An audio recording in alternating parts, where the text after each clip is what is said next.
Hello class, today we will start a new chapter, The Earth Our Home, chapter number 2, धरती हमारा घर। तो class आप देख सकते हैं यहाँ पे आपको एक इमेज, एक पिक्चर गिवन है। ये हमारा सोलर सिस्टम का पिक्चर है और इस तरह से हमारे सारे प्लैनेट अपनी फॉर्मेशन में हैं, अपनी अपनी जगह पे हैं। तो इस पिक्चर को देख के आपको नीचे के क्वेश्चन के आंसर्स को देना है। तो फर्स्ट क्वेश्चन हमारा है class, which planet is closest to the sun. Sun के सबसे पास का प्लैनेट कौन सा है? आप देख सकती हो मरकरी, तो आपका आंसर होगा Mercury. Which planet lie between Earth and Jupiter. Earth और जुपिटर के बीच का कौन सा प्लैनेट है? मार्स, तो यहाँ पे आएगा Mars. Which planet is the farthest planet from the sun. Sun से सबसे दूर का प्लैनेट कौन सा है? नेपच्यून, तो यहाँ पे आएगा Neptune. Moving towards our chapter, the earth is home to all living things. सारे living things का घर अर्थ है। This is because क्योंकि it is surrounded by a layer of air called the atmosphere. क्योंकि धरती एक लेयर से, एक परत से ढका हुआ है जो कि हवा, गैस का है और जिसे हम एटमॉस्फेयर बोलते हैं। हम जो आसमान में दिखते हैं, तो जो भी हमें दिखता है वो एक लेयर है, एक परत है धरती के ऊपर और इसे हम एटमॉस्फेयर बोलते हैं। About 3/4 of the earth is covered by water. 3/4 भाग धरती का पानी से ढका हुआ है। 1/4 of it is covered by land और 1/4 भाग लैंड है, यानी कि ज़मीन है, सूखी ज़मीन। It has the right temperature needed by all living things. और धरती के पास right temperature है, सही तापमान है जिसमें एक living thing जिंदा रह सकता है। अब आते हैं shape of the earth. Earth का शेप कैसा है? For a very long time people thought that the earth was flat and had edges. बहुत लंबे समय तक लोगों को लगता था कि धरती फ्लैट है, चपटा है और इसके एजेस हैं, यानी कि कोने हैं। अबाउट 500 ईयर्स अगो, 500 साल पहले, Ferdinand Magellan and his crew started from Spain on a long sea journey. तो 500 साल पहले फर्डिनांड मैगलियन के नाम के एक शख्स थे और उनके क्रू ने, उनकी टीम ने स्पेन से स्टार्ट किया, समुंदर से लंबा सफ़र को अपना। They keep selling in one direction, वो एक ही डायरेक्शन में अपने जहाज़ में चलते गए। After nearly 3 years, they reached the same place from where they have started. और 3 साल के बाद वो उसी जगह पहुंच गए जहां से उन्होंने शुरू किया था। This proved that the earth is round like a ball. ये साबित करता है कि अर्थ, धरती, बॉल की तरह गोल है। In fact, the earth is round like an orange, slightly flat at the top and bottom. बल्कि धरती ऑरेंज के जैसा थोड़ा सा ऊपर और नीचे से फ्लैट है, बाकी सारा एरिया गोल है। The earth is very big. धरती बहुत बड़ा है. We can not see the entire earth at that time. हम एक ही बार में पूरी धरती को नहीं देख सकते. Therefore we have to make a model to study. तो हमें स्टडी करने के लिए एक मॉडल बनाने का ज़रूरत था. The model is called a globe. उस मॉडल को हम लोग ग्लोब बोलते हैं, जो कि इस तरीके का दिखता है. ये आपने अक्सर लैब्स वगैरह में देखा होगा. तो इसको हम ग्लोब बोलते हैं. A globe is very useful to study the different places on earth. Globe बहुत काम में आता है, बहुत यूज़फुल है अलग अलग जगहों के बारे में पढ़ने के लिए और जानने के लिए. धरती में कौन कौन सी जगह पाई जाती हैं. However it is not possible to show all the places on a small globe. हालांकि ये मुमकिन नहीं था कि सारी जगहों को एक छोटे से ग्लोब में हम दिखा सकें. On the other hand a huge globe will be difficult to carry. और दूसरी तरफ बड़ा ग्लोब बनाना और उसको कैरी करना बहुत मुश्किल था. This problem can be solved if we use map. और ये प्रॉब्लम सॉल्व हो जाता अगर हम मैप यानी कि नक्शों को यूज़ करते. A map is a drying of the अर्थ और अ पार्ट ऑफ इट. एक मैप ड्राइंग होता है धरती का या धरती के कुछ हिस्सों के जानकारी के लिए।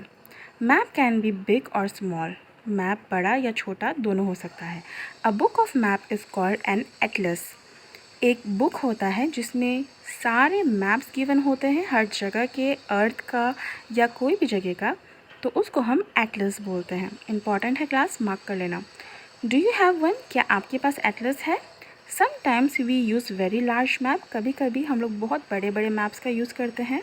दे आर हंग ऑन वॉल्स, उन्हें दीवारों में लटकाया जाता है। Such maps are called wall map, जो दीवारों में लटकाते हैं उन्हें हम वॉल मैप्स बोलते हैं। तो ये हमारा मैप है क्लास। जो ब्लू पार्ट है वो पानी है, वाटर बॉडीज़ है, और जो अलग अलग कलर्स के हैं वो लैंड मासेस है, यानी कि लैंड का हिस्सा है अलग अलग जगहों का। क्लास चैप्टर के बीच में एक चेक पॉइंट दिया गया है, हमने अभी तक जो भी पढ़ा है, तो ये फिल इन द ब्लैंक्स है।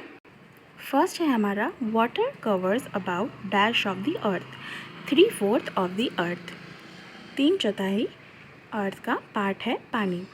The earth is spherical in shape, जो हमने पढ़ा कि गोल है लेकिन ऊपर और नीचे से फ्लैट है, उसको हम स्फेरिकल बोलते हैं। SPHERICAL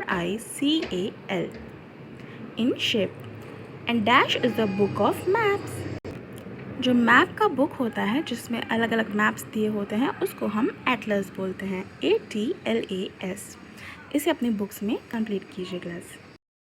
next is direction on map. Map में डायरेक्शंस को देखना। You know that there are 4 directions. हम जानते हैं कि 4 डायरेक्शंस होते हैं, north, south, east and west, पूर्व, पश्चिम, उत्तर एंड दक्षिण। We locate places on a map using this direction.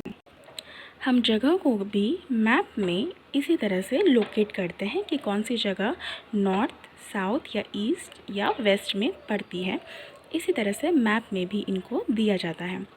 In early times sailor use a compass to find their ways while selling.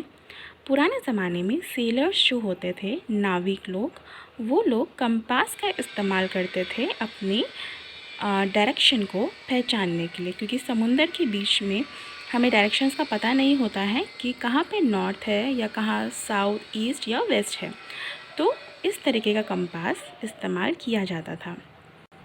A compass look like a watch, it has a needle. Compass एक घड़ी की तरह दिखता है और इसमें सुइयाँ होती हैं जिस तरह घड़ी में होता है। Which always point two the north, जो हमेशा नॉर्थ की तरफ लगा रहता है। आप ये देख सकते हो क्लास, इसमें north, south, east, west given है और नॉर्थ और साउथ का सुई भी इसमें गिवन है, तो ये सुइयाँ इसी तरह से लगी होती हैं।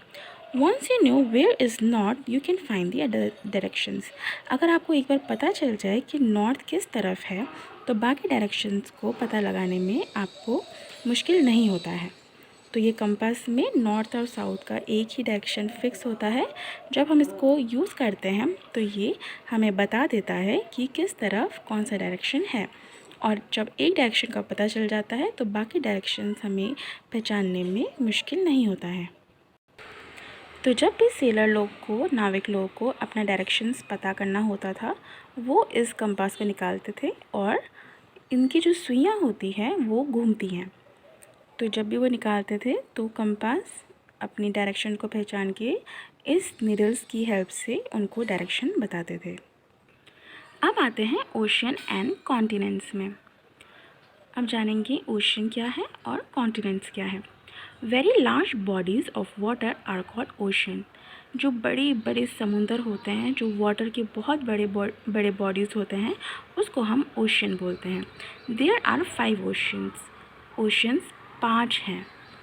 The Pacific ocean, Atlantic ocean, Indian ocean, Antarctic ocean, southern ocean and Arctic ocean. तो 5 तरह के ओशन पाए जाते हैं और ये इनके नाम हैं। The smaller water bodies are called sea, river and lakes. जो छोटे छोटे पानी के बॉडीज़ होते हैं उनको हम या तो समुंदर या रिवर या लेक, नहर या नदी कहते हैं। Large area of land are called continents. जो बड़ी बड़ी लैंड का एरिया होता है उसे हम कॉन्टिनेंट्स कहते हैं। There are 7 continents. 7 continents earth में पाया जाता है। Asia, Africa, North America, South America, Europe, Australia and Antarctica. तो ये 7 कॉन्टिनेंट्स हैं। इम्पॉर्टेंट है class. See map 2.1 for their location. अब देखिए क्लास, इसमें मैप का जिक्र किया गया है 2.1। तो हमारी बुक में 2.1 एक मैप दिया गया है, उसमें हम इन कॉन्टिनेंट्स को देख सकते हैं। तो ये जो मैप है हमारा, इसमें सारे कॉन्टिनेंट्स को मेंशन किया गया है class. If we stand on top of a high building, we can see the sky and the land or the sea meeting at a distance. अगर हम एक बड़ी बिल्डिंग के टॉप में खड़े हो जाएं तो हम आसमान को, ज़मीन को या समुंदर को एक दूरी से देख सकते हैं। The place where they appear to meet is called the horizon. और जहाँ पर आसमान, धरती या समुंदर मिलते हैं या मिले जैसे दिखते हैं उन्हें हम हॉरिज़ॉन कहते हैं। जैसे कि ये पिक्चर में आप देख सकते हैं क्लास, ऐसा लगता है कि आसमान, पानी या धरती एक साथ मिल रहे हैं, लेकिन ये मिलते नहीं हैं। इस व्यू को, इस पूरे सिनेरियो को हम हॉरिज़ॉन कहते हैं।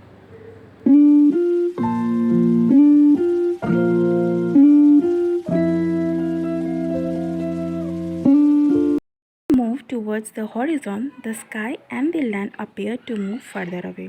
और अगर हम उसके और करीब जाते हैं, पास जाते हैं, तो क्या होता है, हम उसको और दूर देखते हैं, क्योंकि एक्चुअल में वो मिलते नहीं हैं, वो बस हमें दिखाई देते हैं। तो जितना हम उनके पास जाएंगे वो और दूर दूर हमें दिखाई देंगे। The place where the land and the sea meet is called the coast. वो जगह जहाँ पे लैंड, ज़मीन और पानी, सी यानी कि समुंदर मिलते हैं, उसे हम कोस्ट कहते हैं। तो ये इम्पॉर्टेंट है क्लास। आई होप आप लोग को चैप्टर समझ में आया होगा। अगर कुछ भी पॉइंट आपको स्किप हो गया है, समझ नहीं आया है, तो आप पूछ सकते हैं।